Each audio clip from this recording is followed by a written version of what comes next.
ಪ್ರೀತಿಯ ಸ್ನೇಹಿತರೆ, ನಿಮ್ಮೆಲ್ಲರಿಗೂ ನಮಸ್ಕಾರ. ನಾನು KJ ಹಳ್ಳಿ ಸುರೇಶ್.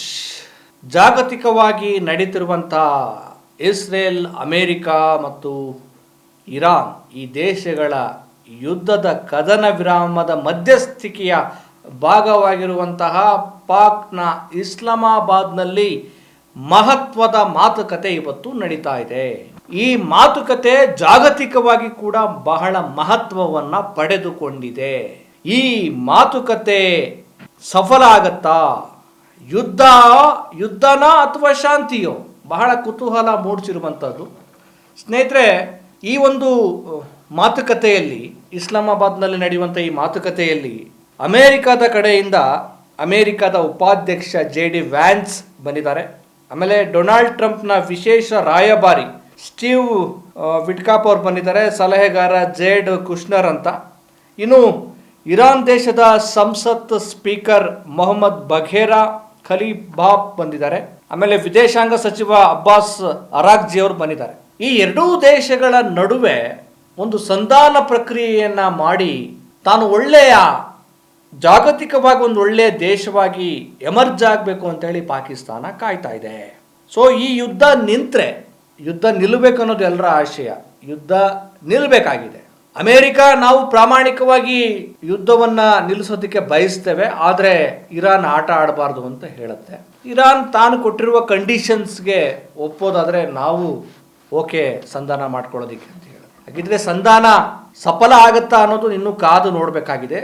ಸ್ನೇಹಿತರೆ, ಈಗ ಬಹಳ ಚರ್ಚೆಗೆ ನಾವು ಗಂಭೀರವಾಗಿ ಯೋಚನೆ ಮಾಡಬೇಕಾಗಿರುವಂಥ ವಿಚಾರ ಏನು ಅಂದರೆ, ಈ ಪಾಕಿಸ್ತಾನ ಇದೆಯಲ್ಲ, ಪಾಕಿಸ್ತಾನ ಒಂದು ರೀತಿಯ ಭಯೋತ್ಪಾದನೆಯ ತೊಟ್ಟಿಲು ಅಂತ ಕರೀತಿದ್ದಂಥ ಈ ಪಾಕಿಸ್ತಾನ ಇವತ್ತು ಜಾಗತಿಕವಾಗಿ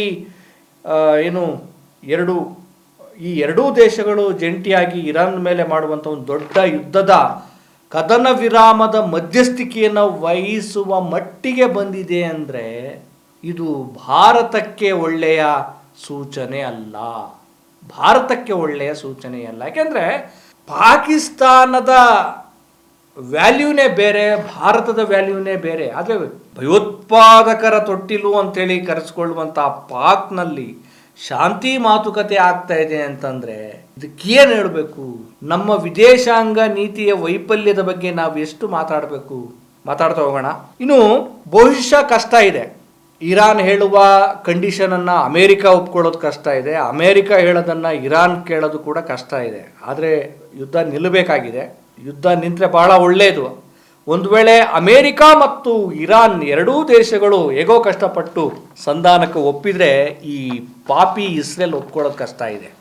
ಯಾಕೆಂದರೆ ಇದಕ್ಕೆ ಯುದ್ಧ ನಿಲ್ಲೋದು ಬೇಕಾಗಿಲ್ಲ.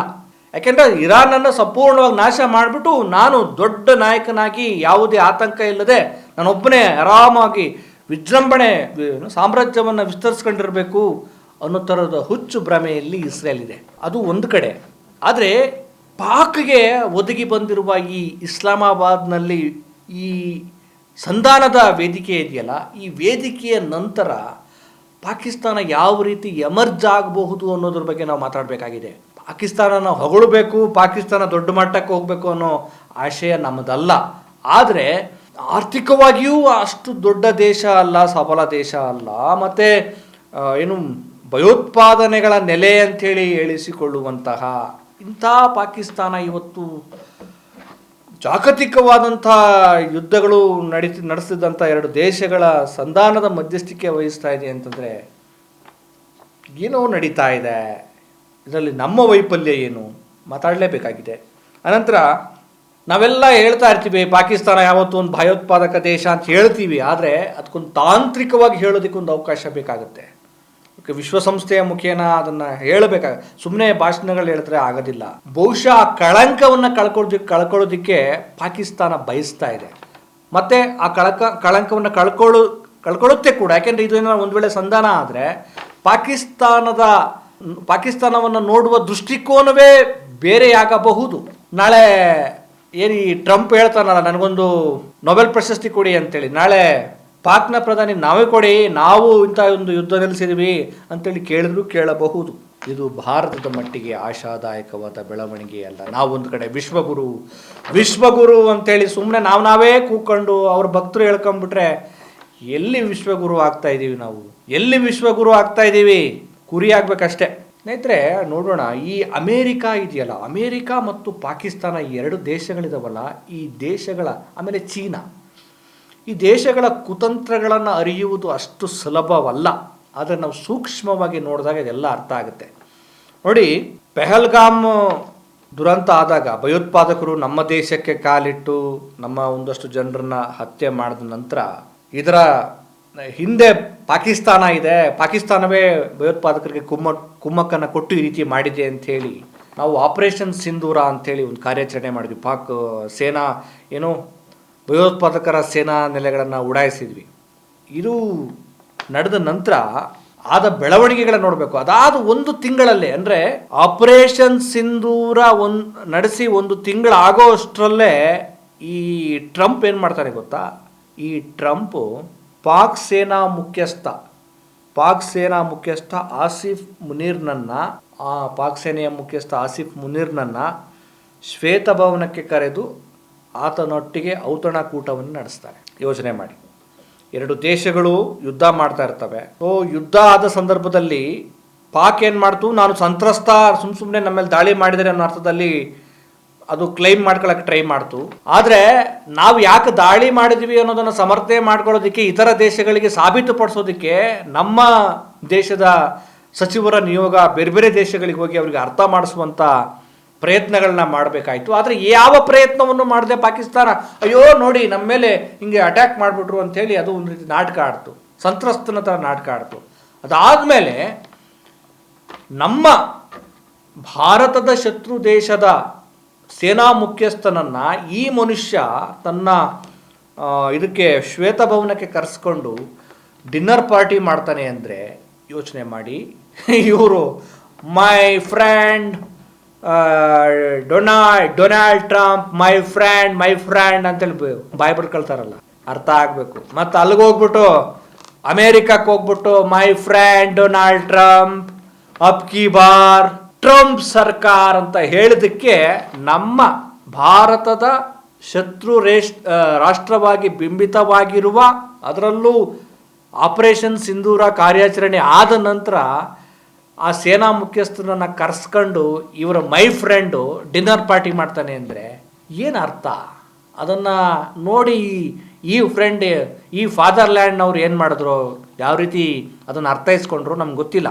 ಇದು ನಾವೆಲ್ಲ ಗಂಭೀರವಾಗಿ ಯೋಚನೆ ಮಾಡಬೇಕು, ಅಮೇರಿಕ ಯಾವ ರೀತಿ ಆಟ ಆಡ್ತಾ ಇದೆ ಅಂತ. ಆಮೇಲೆ ಏನು ಈ ಆಪರೇಷನ್ ಸಿಂಧೂರ ಕಾರ್ಯಾಚರಣೆ ನಡೆದಾಗ ಪಾಕು ಮತ್ತು ಇಂಡಿಯಾ ಎರಡು ದೇಶಗಳು ದೊಡ್ಡ ಮಟ್ಟದಲ್ಲಿ ಯುದ್ಧ ಮಾಡ್ತವೆ ಅನ್ನೋ ಸಂದರ್ಭದಲ್ಲಿ ಅದು ಸ್ಟಾಪ್ ಆದಾಗ ಇದು ನಿಲ್ಲಿಸಿದ್ದು ನಾನೇ ಅಂತ ಕ್ಲೈಮ್ ಮಾಡ್ತಾನೆ ಟ್ರಂಪ್. ಆಗ ಪ್ರಧಾನಿಗಳು ಇಲ್ಲ ಇದನ್ನು ನಾವು ಅಮೇರಿಕಾ ಮಾತು ಕೇಳ್ಕೊಂಡು ನಾವು ನಿಲ್ಲಿಸಿಲ್ಲ ಅಂತ ಹೇಳೋದೇ ಇಲ್ಲ. ಏನೋ ನೆಪ ಮಾತ್ರಕ್ಕೆ ಏನು ವಿದೇಶಾಂಗ ವಕ್ತಾರರು ಒಂದು ಮಾತು ಹೇಳ್ತಾರೆ, ಇಲ್ಲ ಇದು ಅಮೇರಿಕ ಹೇಳಿದ್ದಲ್ಲ ನಾವು ನಿಲ್ಲಿಸಿದ್ದು ಅಂತ. ಯಾವ ರೀತಿ ಕಂಟ್ರೋಲ್ ತೆಗೆದುಕೊಳ್ತಾನೆ, ಯಾವ ರೀತಿ ಎಲ್ಲಿ ಚೂ ಬಿಡ್ತಾನೆ ಅನ್ನೋದನ್ನು ಇವರ ಮೈ ಫ್ರೆಂಡ್ ಹೆಂಗೆ ಆಟ ಆಡ್ತಾನೆ ಅನ್ನೋದನ್ನು ನಾವು ಯೋಚನೆ ಮಾಡಬೇಕಾಗಿದೆ.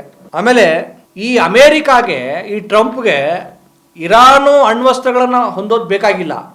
ಆದರೆ ಪಾಕಿಸ್ತಾನ ಅಣ್ವಸ್ತ್ರಗಳನ್ನು ಹೊಂದಿದ್ರೆ ತೊಂದರೆ ಹೊಂದಿದ್ರೆ ಪರವಾಗಿಲ್ಲ. ಹಾಗೂ ನೋಡಿದ್ರೆ ಜಗತ್ತಿನ ಎಲ್ಲ ರಾಷ್ಟ್ರಗಳಿಗಿಂತಲೂ ತುಂಬ ಅಪಾಯಕಾರಿ ದೇಶ ಯಾವುದಾದ್ರು ಇದೆ ಅಂದರೆ ಅದು ಪಾಕಿಸ್ತಾನವೇ. ಯಾಕೆಂದರೆ ಅಲ್ಲಿ ಯಾವಾಗ ಭಯೋತ್ಪಾದನಾ ಚಟುವಟಿಕೆಗಳಾಗ್ತವೆ, ಅಧಿಕಾರ ಯಾವಾಗ ಭಯೋತ್ಪಾದಕರ ಕೈಗೆ ಹೋಗ್ಬಿಡುತ್ತೆ, ಯಾಕೆಂದರೆ ಆ ದೇಶದಲ್ಲಿ ಅಣ್ವಸ್ತ್ರಗಳಿದ್ದಾವೆ, ಫ್ಲಕ್ಚುಯೇಷನ್ ಆಗ್ತಾ ಇರುತ್ತೆ. ಆ ದೇಶದಲ್ಲಿ ಒಂದು ಸರಿಯಾದ ಒಂದು ಭದ್ರತೆ ಇರಲ್ಲ. ಏನಾದರೂ ಭಯೋತ್ಪಾದಕರು ಆ ದೇಶದ ಹಿಡಿತವನ್ನು ತೆಗೆದುಕೊಂಡು ಅಣ್ವಸ್ತ್ರ ಏನಾದರೂ ಅವ್ರ ಕೈಗೆ ಸಿಕ್ಬಿಟ್ರೆ ಯಾರ ಮೇಲೆ ಏನಾಗ್ತಾರೋ ಗೊತ್ತಿಲ್ಲ. ಅಣ್ವಸ್ತ್ರಗಳ ಹಿಡಿತ ಅವ್ರ ಕೈಗೆ ಸಿಕ್ಬಿಟ್ರೆ ಬಹಳ ಅಪಾಯಕಾರಿ. ಆದರೆ ಈ ಟ್ರಂಪ್ಗೆ ಅಂಥ ಒಂದು ಅಪಾಯಕಾರಿ ದೇಶ ಅಣ್ವಸ್ತ್ರಗಳನ್ನು ಇಟ್ಟುಕೊಂಡ್ರೆ ತೊಂದರೆ ಇಲ್ಲ. ಸ್ನೇಹಿತರೆ, ಇನ್ನೊಂದು ಕುತೂಹಲ ವಿಚಾರ ಏನು ಅಂದರೆ, ನಾವು ಯಾವಾಗ ಪೋಖ್ರಾನ್ನಲ್ಲಿ ಅಣ್ವಸ್ತ್ರ ಪರೀಕ್ಷೆ ಮಾಡಿದ ನಂತರ ನಾವು ಅಣ್ವಸ್ತ್ರವನ್ನು ಪಡ್ಕೊಳ್ತೇವೆ, ಅದಾದ ಒಂದು ವರ್ಷದಲ್ಲೇ ಪಾಕಿಸ್ತಾನ ಅಣ್ವಸ್ತ್ರವನ್ನು ರೆಡಿ ಮಾಡ್ಕೊಳ್ಳುತ್ತೆ. ಇದು ಪಾಕಿಸ್ತಾನ ಅಮೇರಿಕಕ್ಕೆ ಇದು ಗೊತ್ತಾಗುತ್ತೆ. ಪಾಕಿಸ್ತಾನ ಅಣ್ವಸ್ತ್ರಗಳನ್ನು ರೆಡಿ ಮಾಡ್ಕೊಳ್ತಾ ಇದೆ ಅಂತ ವಿಚಾರ ಗೊತ್ತಾದರೂ ಕೂಡ ಅಮೇರಿಕ ಸುಮ್ಮನೆ ಇರುತ್ತೆ. ಯಾಕೆ ಗೊತ್ತಾ? ಆಗ ಟ್ರಂಪ್ ಇರಲಿಲ್ಲ. ಯಾಕೆ ಅಂದರೆ ಭಾರತದ ಮಗ್ಗುಲಲ್ಲಿ ಒಂದು ಅಪಾಯಕಾರಿ ದೇಶ ಇರಲಿ ಅನ್ನೋದೇ ಅಮೇರಿಕದ ಉದ್ದೇಶ ಆಗಿತ್ತು. ಈ ಕೆಟ್ಟ ದೇಶದ ಉದ್ದೇಶ ನೋಡಿ, ಅದಕ್ಕೆ ಅವರು ಸುಮ್ಮನೆ ಇದ್ದರು. ಆದರೆ ಈಗ ಇರಾನ್ ಏನಾದರೂ ಆ ರೀತಿ ಅಣ್ವಸ್ತ್ರಗಳನ್ನ ಇಟ್ಕೊಂಡ್ರೆ ಇವರಿಗೆ ಚಿಂತೆ ಶುರುವಾಗುತ್ತೆ. ನಾವೇನಾದರೂ ಗೆದ್ದು ಬಿಟ್ರೆ ಮಧ್ಯಸ್ಥಿಕೆಯಲ್ಲಿ ಏನಾದರೂ ವಹಿಸಿದ್ರೆ ನಮ್ಮ ದೇಶದ ಭಕ್ತಾದಿಗಳು, ನಮಗೂ ಖುಷಿನಪ್ಪ, ನಮ್ಮ ದೇಶ ಒಂದು ಮಧ್ಯಸ್ಥಿಕೆ ವಹಿಸಿ ಯುದ್ಧ ನಿಂತರೆ ಆ ಸಂದರ್ಭ ಬರಬೇಕಾಗಿತ್ತು. ಭಕ್ತರ ಖುಷಿ ಅಂತೂ ತಡೆಯೋಕ್ಕಾಗ್ತಿರ್ಲಿಲ್ಲ. ಈಗ ನೋಡಿ, ಉಕ್ರೇನ್ ಮತ್ತು ರಷ್ಯಾ ಯುದ್ಧ ತಾತ್ಕಾಲಿಕವಾಗಿ ನಡೆದಾಗ ಅದನ್ನ ಭಾರತವೇ ತಡೆಗಟ್ತು ಅಂತೇಳಿ ಅದಕ್ಕೊಂದು ಜಾಹೀರಾತನ್ನು ಕ್ರಿಯೇಟ್ ಮಾಡಿಬಿಟ್ಟು ವಾರ್ ರುಕ್ವೇದಿ ಪಪ್ಪ ಅಂತೇಳಿ ಒಂದೆಲ್ಲ ಕಡೆ ವೈರಲ್ ಆಯ್ತಲ್ಲ. ಈಗ ಏನು ಮಾಡಬೇಕು? ಈಗ ನಮಗೆ ಅವಕಾಶನೇ ಸಿಗ್ಲಿಲ್ವಲ್ಲ, ಈಗ ಅದನ್ನು ದಲ್ಲಾಳಿ ಕೆಲಸ ನಮ್ದಲ್ಲ ಅಂತ ಹೇಳ್ತಿದ್ದಾರೆ. ಸ್ನೇಹಿತರೆ, ಭಾರತ ಎಲ್ಲೆಲ್ಲೆಲ್ಲ ಜಾಗತಿಕವಾಗಿ ವಿಶ್ವಮಟ್ಟದಲ್ಲಿ ಶಾಂತಿಗೆ ಧಕ್ಕೆ ಆದಾಗ, ಯುದ್ಧಗಳು ತಲೆದೂರಿದಾಗ ವಿಶ್ವಶಾಂತಿಯ ಕೆಲಸದಲ್ಲಿ ಭಾರತ ಮೊದಲು ಇರ್ತಾ ಇತ್ತು. ಯಾಕೆಂದರೆ ಭಾರತ ವಿಶ್ವಶಾಂತಿಯನ್ನು ನೆಲೆಗೊಳಿಸುವಲ್ಲಿ ಭಾರತ ಖಂಡಿತ ಮುಂಚೂಣಿಯಲ್ಲೇ ಇದೆ. ಆದರೆ ಈ ಯುದ್ಧದ ಸಂದರ್ಭದಲ್ಲಿ ಈ ಮಧ್ಯಸ್ಥಿಕೆ ವಹಿಸುವ ಅವಕಾಶವನ್ನು ನಮ್ಮ ಭಾರತದ ವಿದೇಶಾಂಗ ನೀತಿಯ ವೈಫಲ್ಯದ ಕಾರಣದಿಂದಾಗಿ ನಾವೇ ಪಾಕಿಸ್ತಾನಕ್ಕೆ ಅವಕಾಶವನ್ನು ಬಿಟ್ಟು ಕೊಟ್ಟಂಗಾಯಿತು. ಆ ಕಾರಣಕ್ಕೋಸ್ಕರ ಭಯೋತ್ಪಾದನೆಯನ್ನೇ ತಲೆ ಮೇಲೆ ಹೊತ್ಕೊಂಡಿರುವಂಥ ಒಂದು ಪಾಕಿಸ್ತಾನ ವಿಶ್ವಶಾಂತಿಯ ಬಗ್ಗೆ ಮಾತಾಡ್ತಾ ಇದೆ, ವಿಶ್ವಶಾಂತಿಯ ವೇದಿಕೆ ರೂಪಿಸಿದೆ ಅಂದರೆ ಅದನ್ನು ಯಾವ ರೀತಿ ಅರ್ಥೈಸ್ಕೊಳ್ಬೇಕು ಗೊತ್ತಾಗ್ತಾ ಇಲ್ಲ. ಇದು ಭಾರತದ ಮಟ್ಟಿಗೆ ಅಂತೂ ಒಂದು ರೀತಿಯ ಮುಜುಗರದ ಸಂಗತಿಯಾಗಿದೆ. ಏನೇ ಇರಲಿ, ಒಟ್ಟಾರೆ ಭಾರತ ವಿದೇಶಾಂಗ ನೀತಿಯ ವಿಚಾರ ಇರ್ಬೋದು, ಮತ್ತು ಈ ಡೊನಾಲ್ಡ್ ಟ್ರಂಪ್ನ ವಿಚಾರವಾಗಿ ನಮ್ಮ ಸ್ವಾಭಿಮಾನವನ್ನು ಕುಗ್ಗಿಸಿಕೊಂಡ ವಿಚಾರ ಇರಬಹುದು. ಯಾಕೆಂದರೆ ಡೊನಾಲ್ಡ್ ಟ್ರಂಪ್ಗೆ ಗೊತ್ತಿದೆ ಉದ್ದೇಶಪೂರ್ವಕವಾಗಿ ಭಾರತಕ್ಕೆ ಇಂಥದ್ದೊಂದು ಅವಕಾಶವನ್ನು ಕೊಡಬಾರ್ದು ಅನ್ನೋದು. ಯಾಕೆಂದರೆ ಭಾರತ ವಿಶ್ವ ಮಟ್ಟದಲ್ಲಿ ಬೆಳೆಯೋದಕ್ಕೆ ಡೊನಾಲ್ಡ್ ಟ್ರಂಪ್ಗೆ ಖಂಡಿತ ಇಷ್ಟ ಇಲ್ಲ. ಯಾಕೆಂದರೆ ಭಾರತದ ಶತ್ರು ಪಾಕಿಸ್ತಾನವನ್ನು ನಾವು ಮತ್ತಷ್ಟು ಫೋಕಸ್ ಮಾಡಿದ್ರೆ, ಬಿಂಬಿಸಿದರೆ ಭಾರತವನ್ನು ಕುಗ್ಗಿಸ್ಬೋದು ಅನ್ನುವ ಚಿಂತನೆ ಅಮೇರಿಕಾದ್ದು, ಅದು ಕುತಂತ್ರ. ಆದರೆ ನಮ್ಮ ಮೈ ಫ್ರೆಂಡ್ ಗೊತ್ತಿಲ್ಲ, ಭಾರತಕ್ಕೆ ಅಮೇರಿಕ ನಿಜವಾದ ಗೆಳೆಯ ಅಲ್ಲ ಅಂತ. ಹಾಗೆ ನೋಡಿದ್ರೆ ಅಮೇರಿಕ, ಇಸ್ರೇಲು ಮತ್ತು ಇರಾನ್ ಈ ದೇಶಗಳ ನಡುವೆ ರಾಜತಾಂತ್ರಿಕ ಸಂಬಂಧವನ್ನು ಬಹಳ ವರ್ಷಗಳಿಂದ ಭಾರತ ಇಟ್ಟುಕೊಂಡಿದೆ, ಒಂದು ದೊಡ್ಡ ದೇಶವಾಗಿ ರೂಪುಗೊಂಡಿದೆ. ಆದರೆ ಯಾವುದೇ ಅಂಥದ್ದೊಂದು ರಾಜತಾಂತ್ರಿಕ ಸಂಬಂಧಗಳನ್ನು ದೊಡ್ಡ ಮಟ್ಟಿಗೆ ಇಟ್ಟುಕೊಳ್ಳದ ಪಾಕಿಸ್ತಾನ ಇವತ್ತು ಮಧ್ಯಸ್ಥಿಕೆಯ ವಹಿಸುವಂಥ ಒಂದು ದೇಶವಾಗಿ ರೂಪುಗೊಳ್ತಾ ಇದೆ. ಅದಕ್ಕೆ ಹೇಳೋದು, ನಮ್ಮ ದೇಶದ ಸ್ವಾಭಿಮಾನ, ನಮ್ಮ ದೇಶದ ವಿದೇಶಾಂಗ ನೀತಿಯ ವಿಚಾರ, ಭಾರತೀಯರ ಹಿತ, ಕೇವಲ ಭಾರತದಲ್ಲಿ ಮುಸ್ಲಿಂ ವಿರೋಧಿ ಧೋರಣೆಗಳ ಮೂಲಕ ನಾವು ಚುನಾವಣೆಯನ್ನು ಗೆದ್ವಿ ಅಂತ ಇಟ್ಕೊಂಡ್ರೆ ಸಾಲದು. ಜಾಗತಿಕವಾಗಿ ಬೇರೆ ಬೇರೆ ದೇಶಗಳ ಸ್ನೇಹವನ್ನು ಗಳಿಸಬೇಕು ಅಂತಂದರೆ ನಮ್ಮ ಮನಸ್ಸಲ್ಲಿ ಅಷ್ಟೇ ಪ್ರಮಾಣದ ವಿಶಾಲತೆ, ಭ್ರಾತೃತ್ವ ಮತ್ತು ರಾಜತಾಂತ್ರಿಕ ವಿಚಾರದಲ್ಲಿ ಭಾರತ ತೆಗೆದುಕೊಳ್ಳುವ ನಿಲುವಿನ ಬಗ್ಗೆ ಒಳ್ಳೆಯ ವಿವೇಕ ಇವೆಲ್ಲ ಇರಬೇಕಾಗತ್ತೆ.